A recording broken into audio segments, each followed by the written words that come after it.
इलाका किसी का भी हो लेकिन धमाका बल्लू भाई का होगा। ओए होए।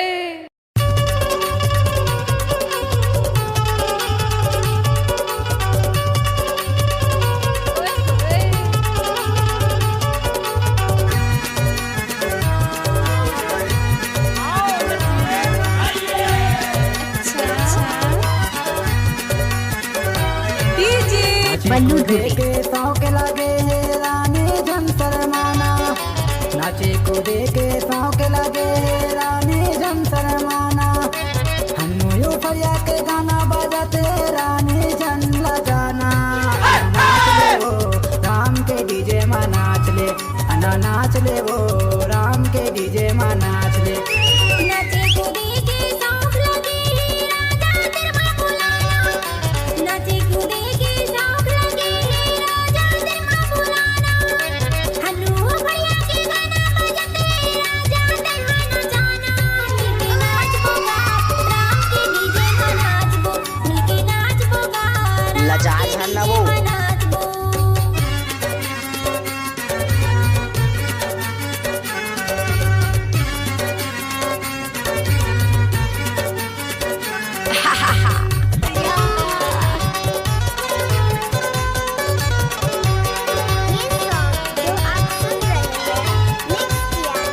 बल्लू धुबे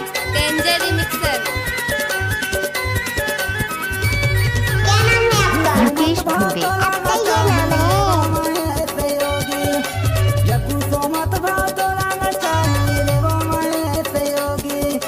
शंकर भैया दारू पियाई संग माँ तोलाना चाहिए। अना नाच ले वो राम के डीजे में नाच ले, अना नाच ले वो राम के। अरे आओ जरा देखते हैं।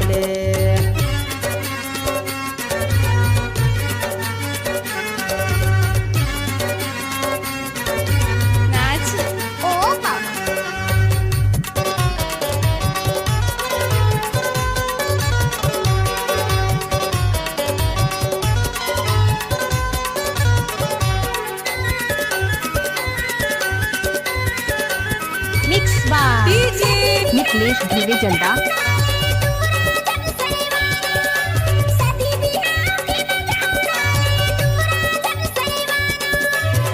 गजब माल है करते ही पूरे।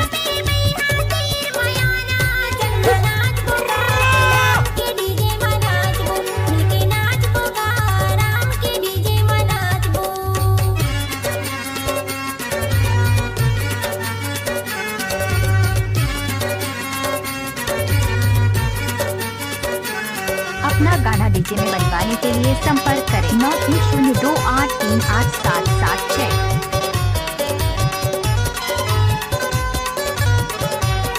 I like it.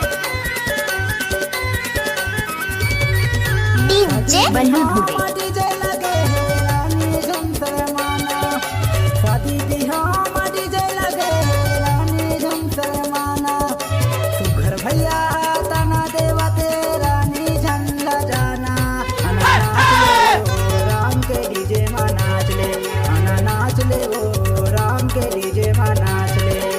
नाचे को देखे पाँव के लगे है रानी जन शर्माना, नाचे कूदे के पाँव के लगे है रानी जन शर्माना, हन्नू यू फरिया के गाना बजाते रानी जन लगाना। नाच ले वो राम के डीजे में नाच ले, अना नाच ले वो राम के डीजे में नाच ले। अना नाच ले वो राम के डीजे में नाच ले। उचक उचक नाच ले सांगो जो कर। अना नाच ले वो राम के डीजे में नाच ले। डीजे बल्लू म्यूजिक जल्दा।